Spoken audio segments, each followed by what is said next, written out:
Si tu es entrepreneur, coach ou micro-entrepreneur et tu n'arrives pas à convertir la majeure partie de tes appels de vente, c'est justement parce que lors de cet appel en lui-même, tu fais des erreurs sans t'en rendre compte. Et ne t'inquiète pas, moi aussi j'ai fait ces erreurs-là. C'est pour ça que je peux te dire ces erreurs-là que tu fais peut-être sans doute. La première erreur que tu fais, c'est que lors de cet appel, lorsque tu as fini d'expliquer à ton client ton offre et tout, et lorsqu'il arrive le moment où tu lui dis le prix, souvent tu ne laisses pas un blanc.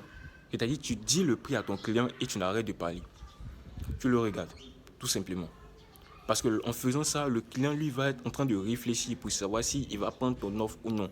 Maintenant, si tu as une objection ou bien une restriction de la part de ton client, si tu te dis par exemple ton offre est trop chère ou ton prix est trop cher, là, tu lui offres des alternatives.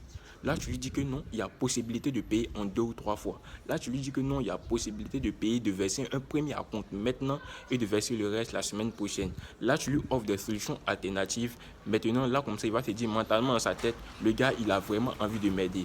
Mais lorsque tu lui dis, après avoir peut-être dit ton offre et puis tu dis le prix, et puis tu essaies de lui, là, dès maintenant, sans que le client n'ait rien dit, de lui offrir des solutions alternatives, il se dit peut-être dans sa tête que non, le gars, il a vraiment besoin de moi.